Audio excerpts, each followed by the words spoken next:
So hello everyone, कैसे हैं आप सभी। आई होप आप लोग बहुत ही अच्छे होंगे। तो आज की वीडियो में हम लोग बात करेंगे कि 2026 में किस तरीके से कॉपी लिखना है। अगर आप एएनएम कर रही हैं या फिर जेएनएम कर रही हैं या फिर आप पैरामेडिकल का कोई भी कोर्स कर रही हैं तो आपको इस वीडियो में जानने को मिलेगा कि किस तरीके से आप कॉपी को लिख सकती हैं। देखिए, मैं इसके पहले भी एक वीडियो बनाई हुई हूँ जिसमें कि मैं बताई हूँ कि कॉपी लिखने का तरीका क्या होना चाहिए। लेकिन आज हम इस वीडियो में और नए भी कुछ तरीके आ गए हैं जो कि मैं आपको बताना चाहती हूँ, जिससे कि ये जान लीजिए अगर आप इस तरीके से फॉलो करती हैं तो आपके बैक तो नहीं ही लगने वाले हैं। और अगर आप अच्छे हैं पढ़ने में तो आप 100% श्योर है टॉपर आने की पूरी संभावना है।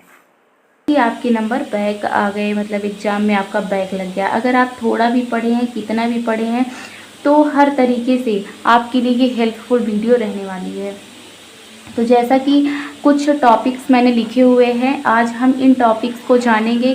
टोटल 15 टॉपिक हैं कि किस तरीके से कॉपी लिखा जाता है। वहीं हम बात करेंगे कि हमने कॉपी भी लिखी हुई है कि किस तरीके से आपको फर्स्ट क्वेश्चन किस तरीके से लिखना है, सेकंड क्वेश्चन किस तरीके से लिखना है, वहीं शॉर्ट टाइप क्वेश्चन किस तरीके से लिखना है और वहीं लॉन्ग टाइप क्वेश्चन किस तरीके से लिखना है। तो सारे क्वेश्चन को मैंने लिखा हुआ है। अभी मैं एक एक करके सबको बताती हूँ, हर एक चीज़ को डिफ़ाइन करूँगी। तो देखिए, हमारे पास टोटल 3 तरीके के, जैसा कि मैंने पहले भी बताया था कि हमारे पास टोटल 3 तरीके के स्टूडेंट होते हैं, 1 2 3।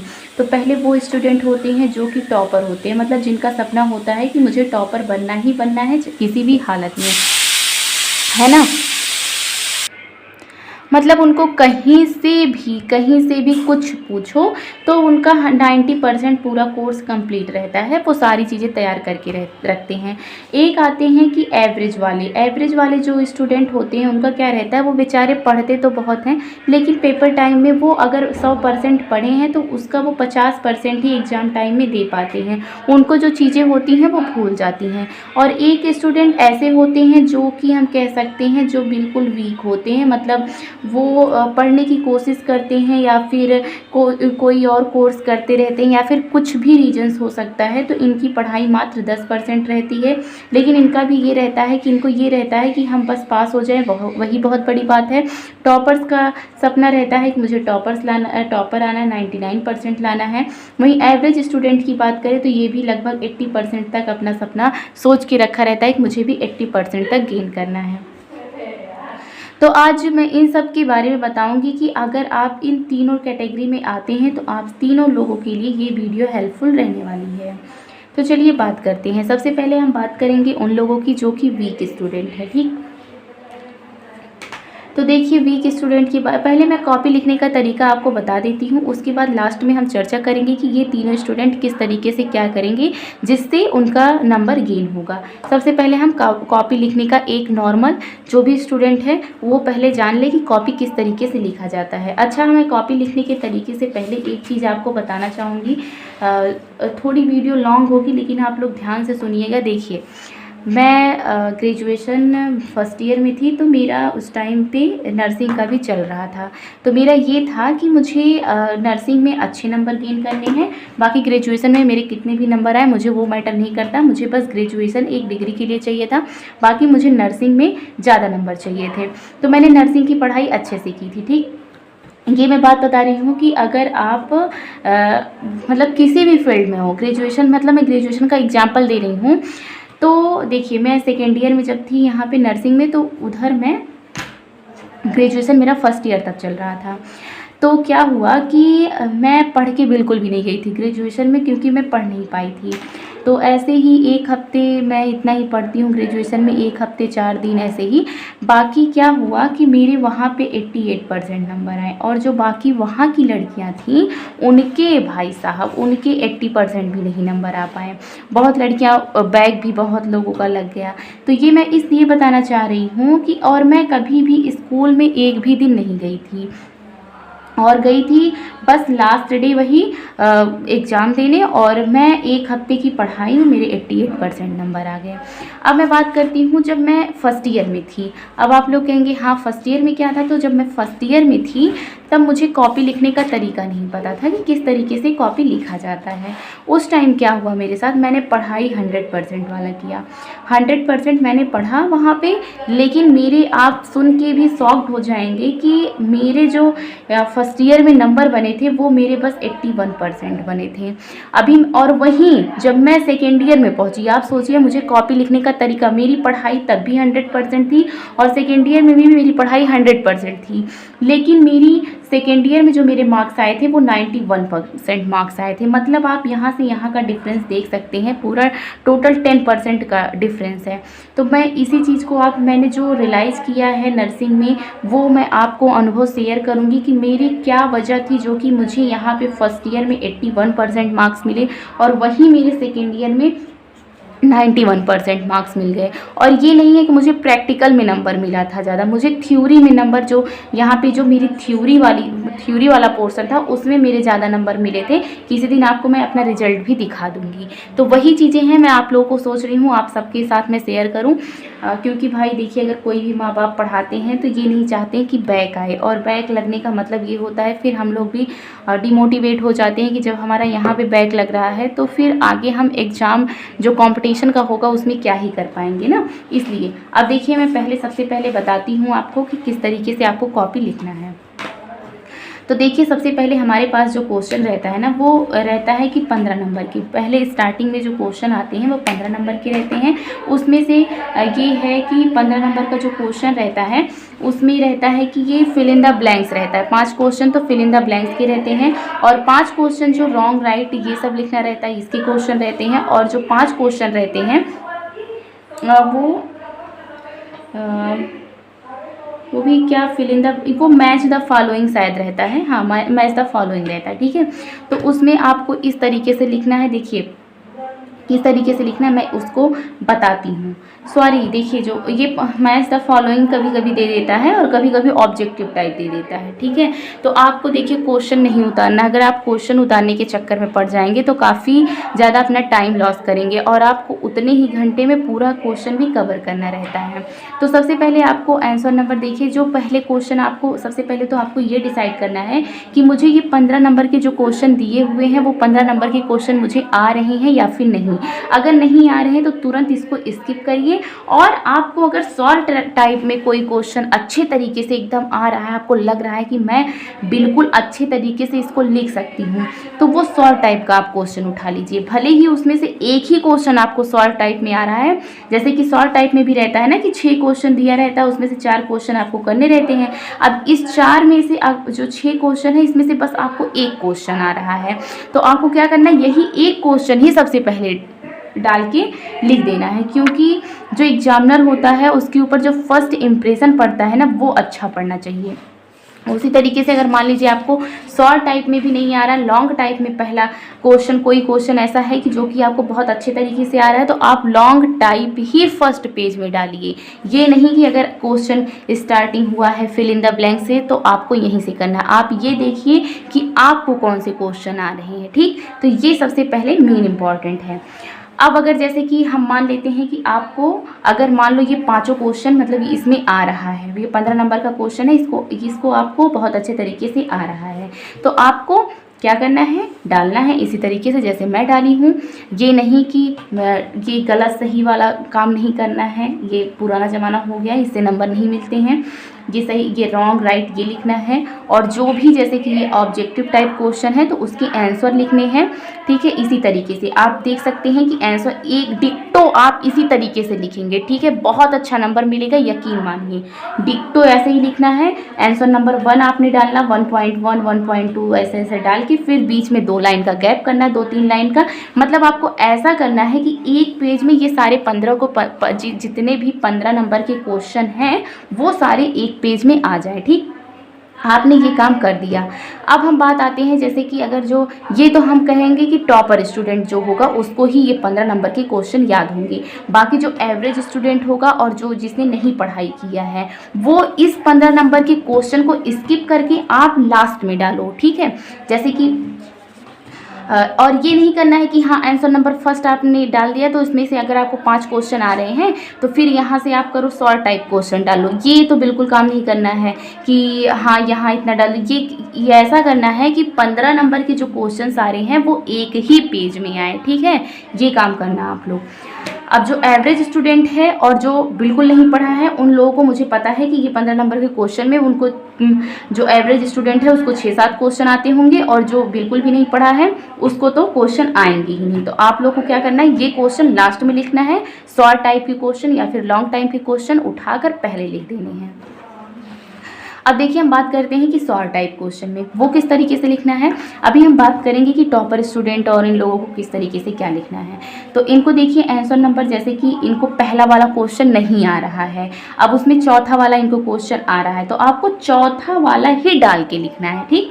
चौथा वाला आपने डाला, मान लीजिए इसमें था कि difference between true labour pain and false labour pain. तो सबसे पहले थोड़ा लेबर पेन के बारे में आपको लिखना है कि हाँ इसमें क्या अंतर होते हैं। उसके बाद थोड़ा सा ये लिख देना है कि मतलब कुछ भी क्वेश्चन हो अगर उसमें डिफरेंस पूछा है, मैं बात कर रही हूँ डिफरेंस की, अगर डिफरेंस पूछा है तो पहले जो जिस चीज़ के बारे में डिफरेंस को पूछा है उसके बारे में थोड़ा थोड़ा कुछ लिख दीजिए कि हाँ जिससे एग्जामिनर को पता चले आप इसके बारे में जान रहे हैं, थोड़ा थोड़ा लिख देंगे।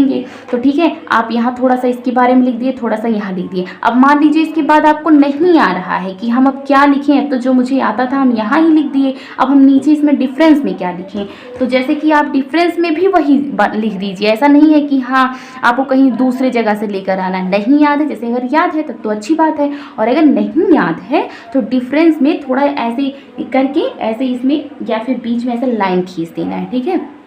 ऐसा अच्छा बहुत लोग ऐसा करते हैं कि डिफरेंस डाल देंगे, फिर यहाँ लिखेंगे यह ऐसा दर्द होता है जिसमें आवृत्ति तीव्रता अवधि में वृद्धि नहीं होती है, जबकि वाला करके फिर उसके बाद लिखेंगे इसमें आवृत्ति तीव्रता अवधि में वृद्धि होती है। ये जबकि वाला जो है ना ये सब पुराना हो गया, ये सब आप जब छोटे थे तब जबकि लगा रहे थे। अब जो है अब आपको ऐसे बीच में अंडरलाइन करना है और ऐसे मतलब दिखाना है कि हाँ मुझे पता है, हम पूरा ऐसा डिवाइड करके फ्लो चार्ट बनाकर हम लिख रहे हैं, इस तरीके से करना है तो आपको नंबर अच्छे मिलेंगे। यही सब कुछ कारण हैं जो कि मुझे फर्स्ट ईयर में 81% मिले और अभी मुझे सेकेंड ईयर में 91% मिले, और इस टाइम मैं पोस्ट ग्रेजुएशन कर रही हूँ। आप लोगों की जानकारी के लिए बता दूँ मैं पोस्ट ग्रेजुएशन कर रही हूँ और मैं अभी भी कभी भी एग्ज़ाम में कभी भी स्कूल में नहीं जाती हूँ, मेरे कॉलेज में कभी भी नहीं जाती हूँ। वहाँ जो लड़कियाँ हैं वो लोग डेली क्लास करती हैं, और ऐसे मैं जब ग्रेजुएशन कर रही थी तब भी जो लड़कियाँ थी सारी क्लासेस कर रही थी, लेकिन मैं इस वजह से क्लासेस नहीं कर रही थी क्योंकि मैं कंपटीशन की करती हूँ। तो इसी वजह से मैं क्लास ये हो गया ग्रेजुएशन या पोस्ट ग्रेजुएशन का, इसलिए मैं नहीं कर पाती हूँ। ऐसा नहीं कि मेरा पढ़ने का मन नहीं करता, मैं और सारी चीज़ों की तैयारी करती हूँ, तो इस वजह से मैं उसमें नहीं जा पाती। जैसे कि अभी मेरा लेखपाल वगैरह का एग्ज़ाम था, अब लोअर पीसीएस का है, तो इन सब की तैयारी की वजह से मैं उसमें नहीं जा पाती हूँ, क्लासेस नहीं ले पाती हूँ। लेकिन फिर भी वहाँ जितने भी बच्चे हैं हमेशा, चाहे सेकेंड ईयर में हो, अब मैं अपनी तारीफ़ नहीं कर रही हूँ, मतलब मैं ये नहीं बता रही हूँ मैं बहुत पढ़ती हूँ ग्रेजुएशन का या फिर पोस्ट ग्रेजुएशन का, मैं पढ़ती भी नहीं हूँ ज़्यादा, मैं बस 1 हफ्ते पढ़ती हूँ। लेकिन क्या है कि मैं वहाँ पे कॉपी लिखने का तरीका मुझे पता है, जो कि और बाकी लड़कियों से मुझे अलग करता है और जो कि बाकी लड़कियों से मेरे नंबर ज़्यादा अचीव होते हैं। अब वहाँ की जो टीचर्स हैं वो भी ये कहते हैं कि देखो जो लड़कियाँ यहाँ पे नहीं आती हैं वो लोग कैसे टॉपर हो जा रही हैं, और जो लड़कियाँ यहाँ पे आ रही हैं वो लोग टॉपर नहीं हो रही हैं। तो अब मैं भी किसी को बताती नहीं हूँ ये चीज़, अब मैं क्योंकि मुझे वहाँ पे कंपटीशन करना है तो मैं क्यों किसी को बताऊँ। अगर मैं और मुझसे कोई पूछता भी नहीं क्योंकि मुझे कोई जानता भी नहीं है, मैं बस एग्ज़ाम ही देने जाती हूँ तो कोई ऐसे जानता भी नहीं, तो शायद पूछे कोई तो मैं 1 मिनट के लिए बता भी दूँ। तो यही कारण है कि मुझे कॉपी लिखने का तरीका पता है, इसलिए मेरे नंबर ज़्यादा आते हैं। बाकी ऐसा नहीं है कि मैं बहुत पढ़ती जाती हूँ। यही बात मैं अपने स्टूडेंट्स को भी बताना चाहती हूँ कि वो लोग भी अगर इस तरीके से मेरे जिस तरीके से मैं बता रही हूँ इस तरीके से अगर फॉलो करते हैं तो बैक तो 100% मैं गारंटी के साथ कह सकती हूँ बैक नहीं लगना है तो नहीं लगना है। और अगर मैं जिस तरीके से कॉपी बता रही हूँ लिखना, अगर किसी ने भी ऐसा लिखा और उसके बैक लग गए तो मैं तुरंत ही चैनल डिलीट कर दूंगी, ये जान लीजिए, ठीक। अब इतना तो भाई इतना विश्वास दिला सकती हूँ, और इससे ज़्यादा अपना हनुमान जी तो हूँ नहीं कि हाँ दिखा सकूँ, है ना। तो देखिए लॉन्ग टाइप क्वेश्चन में आपको किस तरीके से लिखना है। लॉन्ग टाइप क्वेश्चन में आपको पहले ऐसे ही डालना है कि लॉन्ग टाइप क्वेश्चन हो गया, और आंसर नंबर जो भी आपको जैसे कि है आंसर उसका 5.1 ऐसे सब रहता है। तो आपको जो भी क्वेश्चन उसमें से लॉन्ग टाइप में जो भी क्वेश्चन आ रहे हैं उसको लिखना है। उसके बाद उसमें भी किस तरीके से लॉन्ग टाइप में लिखना है। सबसे पहले कोई भी क्वेश्चन स्टार्ट करने से पहले आपको डेफिनीसन डालना है कि हाँ डेफिनीसन इसका मुझे पता है। कोई भी क्वेश्चन हो सबसे पहले डेफिनीसन, ठीक है। नहीं भी आ रहा है डेफिनीसन तब भी कुछ जो आपको उसमें याद है उसी को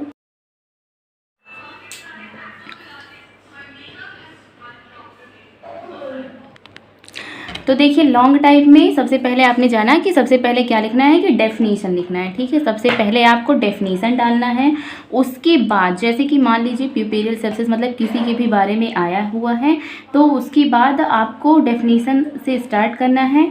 उसके बाद कॉजेटिव ऑर्गेनिज्म मतलब जो आपको लग रहा है कि इसमें इम्पॉर्टेंट चीज़ें हैं अगर आपको याद है तो उसको सबसे पहले डालना है। अब जैसे कि कोई भी बीमारी आ गई कुछ भी आ गया तो उसमें आपने डेफिनीशन डाला, उसके बाद कॉजेटिव ऑर्गेनिज्म डालना, रिस्क फैक्टर इसके क्या हो सकते हैं, फिर इसके सिम्टम्स क्या हैं, इससे किस तरीके से बचा जा सकता है, मतलब बचाव के उपयोग क्या होते हैं, इन्वेस्टिगेशन इसमें क्या क्या आप कर सकते हैं, फिर उसके बाद मैनेजमेंट आता है। तो ये एक सीक्वेंस होता है किसी भी बीमारी के बारे में लिखने के लिए। अगर कोई भी बीमारी आती है किसी बीमारी के बारे में आपको लिखना है तो इस तरीके से लिखना पड़ेगा। और देखिए जैसे कि आप कोई भी मेडिकल का कोर्स कर रहे हैं या फिर एनम जेएनएम तो उसमें बीमारियों के बारे में आता ही है। तो बीमारियां आप जान लीजिए कि इस तरीके से लिखना है। सबसे पहले डेफिनीशन, फिर कॉजेटिव उसकी ऑर्गेनिज्म क्या है। और एक बात याद रखिएगा कि बहुत लोग क्या करते हैं कि यहीं पर डाल देंगे फिर यहीं से लिखना स्टार्ट कर देंगे।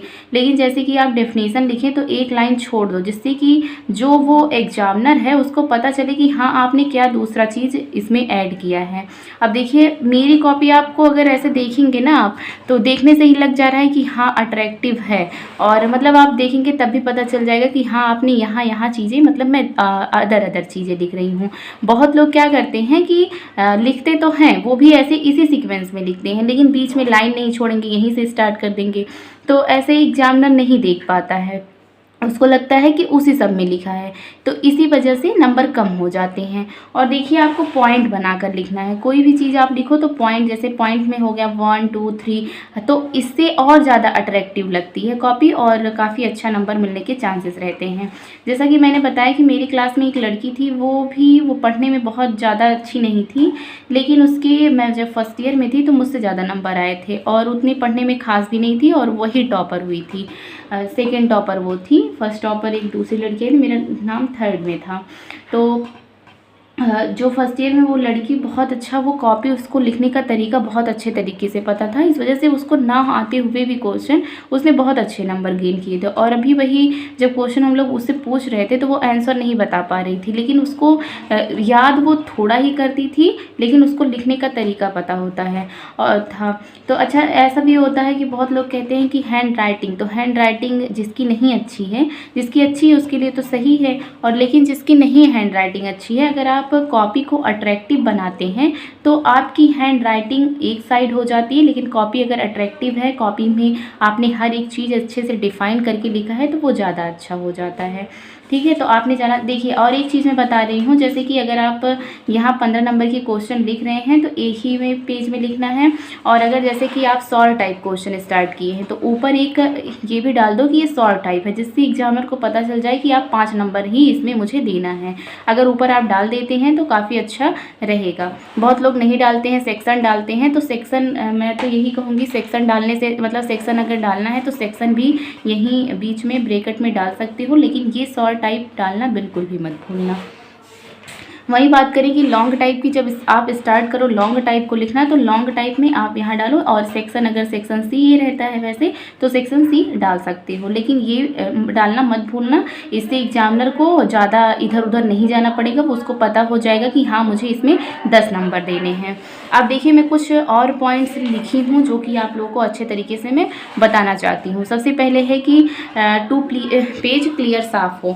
जैसे कि इसका कहने का मतलब ये है कि जो सामने का 2 पेज रहता है उससे काफ़ी इफ़ेक्ट पड़ता है एग्जामिनर के ऊपर। आप पूरी कॉपी कैसे भी किसी भी तरीके से लिखी हो, लेकिन अगर 2 पेज आपने अच्छे तरीके से लिखा है तो वो काफ़ी अच्छा रहता है। तो आपको 2 पेज जहाँ तक कोशिश करनी है कि खूब अच्छे तरीके से, खूब साफ, खूब क्लियर लिखना है, ठीक है। तो ये बात आपको याद रखनी है। दूसरा है कि answer definition in first line, मतलब आंसर जब आप लिख रहे हो तो देखिए बहुत लोग क्या करते हैं कि प्रश्नोत्तर नंबर डालते हैं। जैसे कि अगर आप एनम कर रही हैं तो एनम में हिंदी में ही लिखना रहता है, तो बहुत लोग क्या करते हैं कि प्रश्नोत्तर डालते हैं। आपको प्रश्नोत्तर नंबर नहीं डालना है, आपको आंसर नंबर डालना है। इससे क्या होगा कि थोड़ा जैसे होता है ना कि हमारे यहाँ यूपी बिहार में मतलब ऐसा है कि थोड़ा इंग्लिश अगर आप यूज करते हो तो आपको एग्जामिनर कुछ ज़्यादा ही पढ़ने में तेज समझता है। बाकी ऐसा कुछ होता नहीं है, लेकिन तब भी उसके ऊपर इफेक्ट अच्छा पड़ता है। तो इस वजह से आपको आंसर तो आप डाल ही सकते हो इंग्लिश में, तो आंसर नंबर आपको यूज करना है, ना कि प्रश्नोत्तर नंबर। और बाकी जो जेएनएम वाले हैं उनको तो इंग्लिश में लिखना रहता है, तो उनको तो आंसर नंबर डालना ही है। अच्छा, बहुत जेएनएम वाले ऐसे भी होते हैं, बहुत पैरामेडिकल वाले भी ऐसे होते हैं जिनको क्वेश्चन का हिंदी में अर्थ पता रहता है, लेकिन वो क्या करते हैं कि उनको इंग्लिश में वो अच्छे तरीके से नहीं लिख पाते हैं। तो मेरी एडवाइस यही है कि अगर आपको हिंदी में उसका अर्थ पता है तो आप हिंदी में ही लिख दो। अगर 5 नंबर का क्वेश्चन रहेगा तो आपको 100% 2.5 नंबर मिल जाएगा, और अगर आप ऐसे ही छोड़ देते हैं तो आपको नहीं मिलेगा। तो 2.5 नंबर आपको, 2.5 से 3 नंबर भी अगर मिल सकता है अगर आप अच्छे तरीके से लिख दोगे। तो इस वजह से अगर आपको हिंदी में भी आ रहा है, जेएनएम आप कर रहे हो और पैरामेडिकल कर रहे हो, कुछ भी कर रहे हो, अगर हिंदी में आ रहा है तो हिंदी में ही लिख दो, लेकिन कॉपी को ऐसे छोड़ना नहीं है। थर्ड टॉपिक है कि न्यू आंसर न्यू लाइन और पेज। देखिए जैसे कि क्या होता है कि अगर आप कोई भी नया क्वेश्चन लिखने चल रहे हो तो आपको यहाँ कोशिश ये नहीं करनी है कि अगर आपका ये क्वेश्चन, जैसे कोई क्वेश्चन हुआ आपका यहाँ पे ख़त्म हो गया, यहाँ पे ख़त्म हुआ, अब आपको दिख रहा है कि मेरा इतना सारा पेज बचा हुआ है, तो बहुत लोग क्या करते हैं कि यहीं से आंसर नंबर डाल देंगे और यहीं से दूसरा क्वेश्चन लिखना स्टार्ट कर देंगे। ऐसी गलती नहीं करनी है। ये देखिए बहुत लोग करते हैं, नंबर इसी वजह से कम होता है। तो आपको क्या करना है कि कुछ भी थोड़ा एक्स्ट्रा पॉइंट लिख के यहाँ तक आपको कॉपी भर देनी है। जैसे कि ऐसा भी करना कि टाइम नहीं हो तो इतना अगर लिखे हो तो इतना लिखे हो तो इतना फिर छोड़ दो, फिर यहाँ से जो पेज है इसको छोड़ के दूसरे पेज में लिखना स्टार्ट कर दो। फिर दूसरा जो क्वेश्चन है दूसरे पेज में, जैसे कि यहाँ से स्टार्ट कर दो।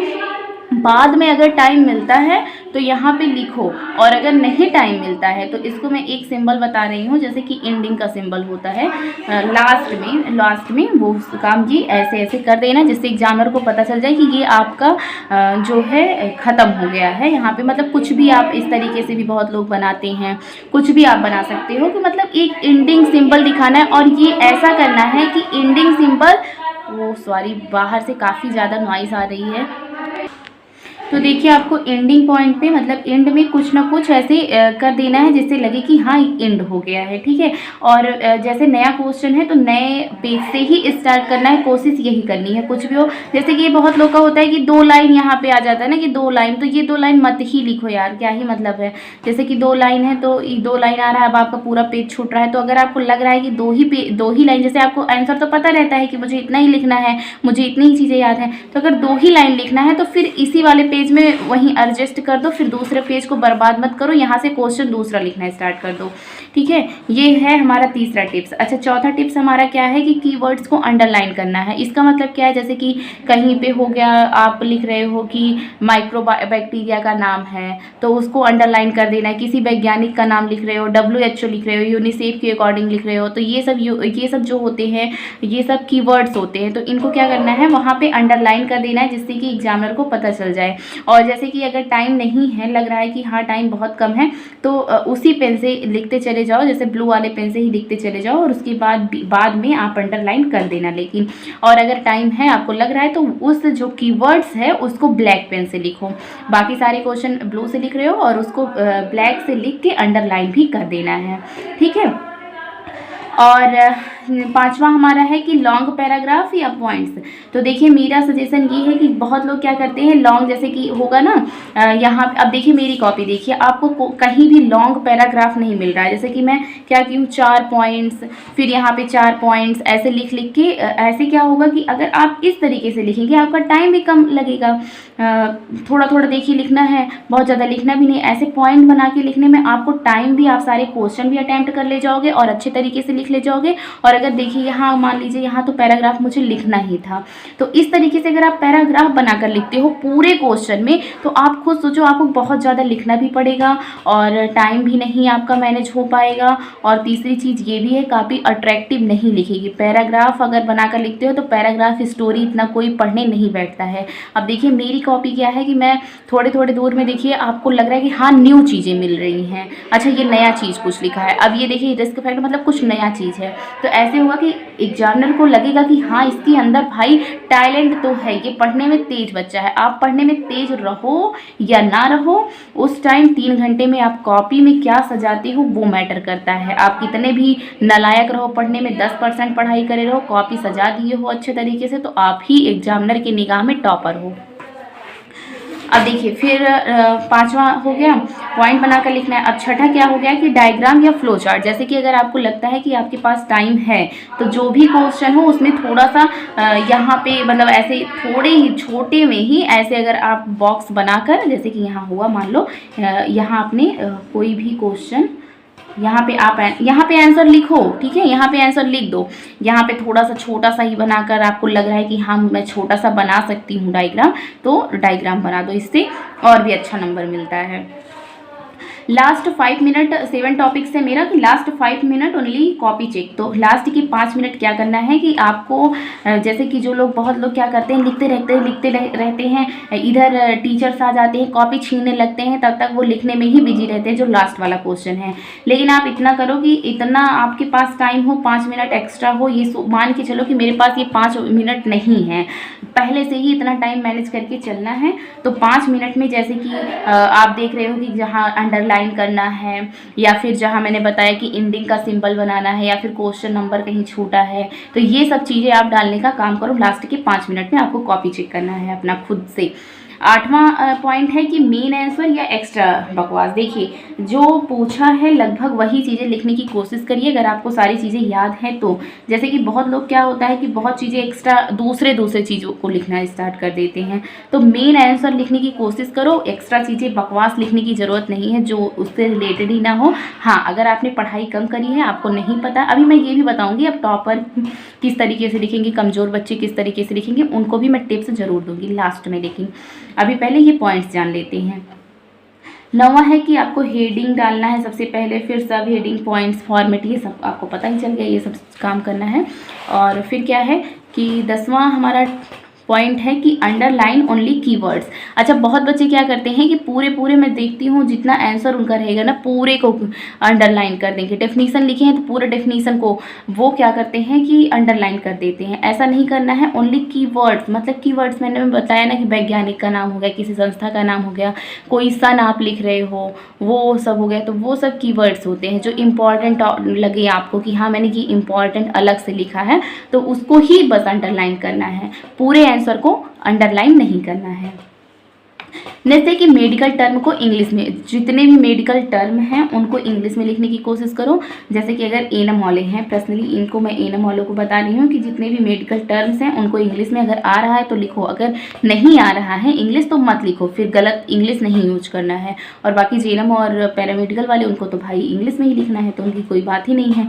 तो और 12वां मेरा पॉइंट है कि डिफरेंस वाले क्वेश्चन टेबल फॉर्मेट में, जो मैंने कि अभी पहले ही क्वेश्चन में बता दिया कि किस तरीके से टेबल बनाकर आपको लिखना है।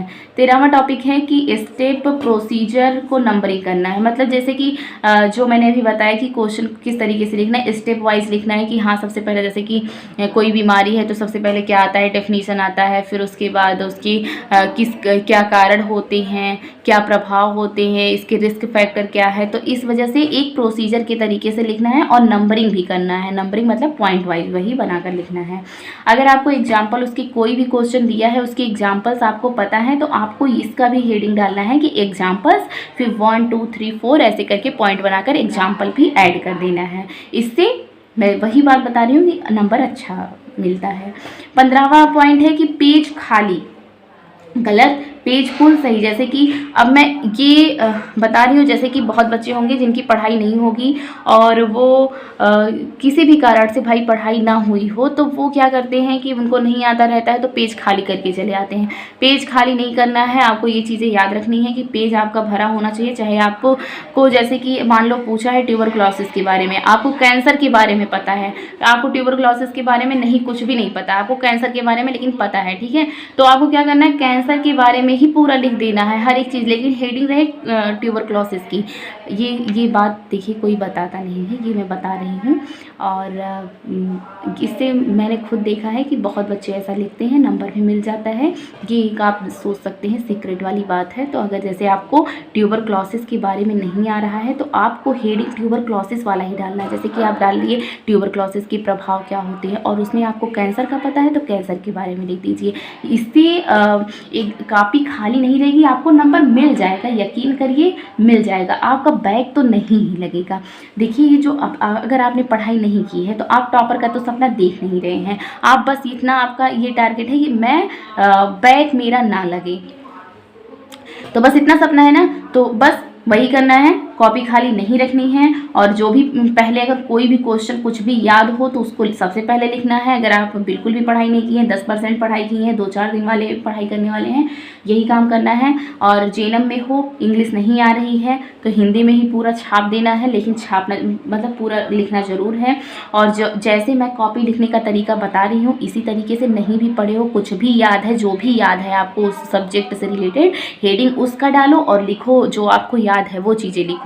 एग्जामिनर इतना नहीं जानने को तो भाई जान ही जाएंगे, लेकिन ये तो सोचेंगे कि हाँ बच्चा इतना अट्रैक्टिव तरीके से लिखा है, इसको कैसे हम इतना कम नंबर दें, लाओ कुछ दे दें, कम से कम पास होने भर का दे दें, ये चीज़ें रहती है। और देखिए हैंड राइटिंग मैटर नहीं करता है। अगर आपकी हैंड राइटिंग नहीं अच्छी है, अगर आपका प्रेजेंटेशन जिस तरीके से मैंने बताया उस तरीके से आप लिखते हो, तो प्रेजेंटेशन ज़्यादा मैटर करता है। हैंड राइटिंग भी मैटर, भाई अगर आपका हैंड राइटिंग है भी अच्छा है, प्रेजेंटेशन भी अच्छा है, तो 100% अच्छा ही है। लेकिन अगर आपका हैंड राइटिंग नहीं अच्छा है और आप सोच रहे हो तो मेरी हैंड राइटिंग ही अच्छी है, मुझे अच्छा नंबर ही नहीं मिलेगा, तो ऐसा बिल्कुल भी मत सोचो। हैंड राइटिंग नहीं अच्छी है, प्रेजेंटेशन अच्छा है तो नंबर अच्छा मिलेगा। और स्टार्टिंग से ही स्पीड बनाकर लिखना शुरू करो। ये बहुत बच्चे क्या करते हैं कि 2-3 मतलब 1 घंटे उनका ना एकदम स्लोली जैसे लगता है कि आराम से लिख रहे हैं, इनको कोई फिक्र ही नहीं है, 10 घंटे का पेपर है, और लास्ट में ऐसा रफ्तार से लिखेंगे कि कंप्यूटर जैसे लगता है कि उर्दू है कि फ़ारसी है, समझ में ही नहीं आता। तो आपको ऐसा नहीं करना, आप बस 2 पेज अच्छे तरीके से सजाने की कोशिश करो, मतलब अच्छे तरीके से साफ़ सुथरी लिखने की कोशिश करो, और लास्ट फिर उसके बाद एक स्पीड बना लो, एक ही स्पीड में पूरी कॉपी लिखने की कोशिश करो। और जैसे कि आप मान लो आज लिखें आज, और बहुत लोग ऐसे घिचर पिचर मतलब ऐसे इस तरीके से गलत काटने लगते हैं, तो इस तरीके से नहीं करना है। अगर आज यहाँ लिखे हो तो कोशिश करो इसको काटो ही मत। फिर यहाँ से अगर आपको लगा ये तो मैंने गलत लिख दिया, तो इसको छोड़ के फिर दूसरे जो भी आपको मतलब पता है जो सही है वो लिख दो। इसको काटने पीटने का काम नहीं करना है। और अगर काट भी रहे हो तो बस हल्का सा काटो, मैं तो कहती हूँ काटो ही मत, तो एग्जामिनर का तो कॉपी साफ लगती है। अब हमने ये जाना कि टॉपर को किस तरीके, टॉपर को जिस तरीके से मैंने बताया है उनको सारी चीज़ें याद रहेंगी, तो उनको एक सीक्वेंस में लिखना है। अगर टॉपर हो आप, मतलब आपको बहुत सारी चीज़ें याद हैं, तो आपको यहीं से स्टार्ट करना है, आंसर नंबर फर्स्ट से। और जैसे कि शॉर्ट टाइप लिखना स्टार्ट कर रहे हो तो शॉर्ट टाइप में पहले पूरी कंप्लीट कर दो कॉपी, उसके बाद फिर अगर लॉन्ग टाइप स्टार्ट कर रहे हो तो लॉन्ग टाइप में पूरा कंप्लीट कर दो, तब दूसरे पे जाओ। और अगर आप मतलब नहीं, थोड़ा आपको कम आ रहा है, जैसे एवरेज हो, तो भी मेरी यही सलाह है, इसी तरीके से आपको करना है। है कि स्टार्टिंग में जैसे कि जो भी क्वेश्चन अगर आप लॉन्ग टाइप उठा रहे हो तो लॉन्ग टाइप के सारे क्वेश्चन अटेम्प्ट कर दो, शॉर्ट टाइप अगर उठा रहे हो सबसे पहले तो शॉर्ट टाइप के सारे क्वेश्चन अटेम्प्ट कर दो। लेकिन अगर आपने पढ़ाई नहीं की है, आपको जैसे लॉन्ग टाइप में 2 क्वेश्चन आ रहा है, शॉर्ट टाइप में 2 क्वेश्चन आ रहा है और उसमें लास्ट में जो 15 नंबर के उसमें कुछ क्वेश्चन आ रहे हैं, तो आप जहाँ जहाँ भी लिखो वहाँ ही लिख दो कि हाँ, ऊपर डाल दो कि शॉर्ट टाइप। फिर मान लो 2 क्वेश्चन आपने शॉर्ट टाइप का लिख दिया, उसके बाद आपको लॉन्ग टाइप का आ रहा है, तो आपको क्या करना है, फिर उस दोनों क्वेश्चन को आपने लिखा, फिर लॉन्ग टाइप डाल देना है, फिर लॉन्ग टाइप के दोनों क्वेश्चन लिखने हैं। फिर उसके बाद आपको लग रहा है कि अब मुझे 15 नंबर वाले क्वेश्चन थोड़े थोड़े आ रहे हैं, तो 15 नंबर वाले लिख दो। फिर शॉर्ट टाइप के जो बचे हैं क्वेश्चन फिर उसको लिख दो, लेकिन कॉपी को तो भरना ही भरना है, ऐसे इस तरीके से नहीं छोड़ना है। तो ये रहा मेरा आज का टिप्स। मुझे लगता है आपको सारी चीज़ें समझ में आ गई होंगी। एक वीडियो मेरी और भी है कि कॉपी कैसे लिखें, उसको भी आप देख सकते हो, कुछ एक्स्ट्रा पॉइंट ही आपको मिलेगा जानने के लिए। तो इस तरीके से आप कॉपी लिखते हो तो 100% यकीन मानिए कि आपका बैक नहीं लगना है, अगर आपने कुछ भी नहीं पढ़ा है तब भी। और अगर आप टॉपर हो, अगर आपके नंबर कम हो जाते हैं, आप लोग भी बहुत लोग के देखते होंगे कि नहीं पढ़े हैं तब भी खूब बढ़िया नंबर आ जाता है नर्सिंग में, तो ये बस कॉपी लिखने के तरीके की वजह से होता है। आपको भी वो तरीका पता चल गया है और मैं बहुत सारे ऐसे वीडियो भी डाल रही हूँ जो कि अगर जो बच्चे नहीं भी पढ़े हैं तो वो लोग भी लास्ट टाइम में भी पढ़ के, जैसे कि मॉडल पेपर्स का वीडियो मैं डाली हूँ उसको देख लीजिए, तो उससे काफ़ी हेल्प रहता है। तो चलिए मिलते हैं इसी तरीके से। अगर आपको ऐसे तरीके की कंटेंट चाहिए तो जुड़ रहिए हमारे वीडियो के साथ। तब तक के लिए धन्यवाद।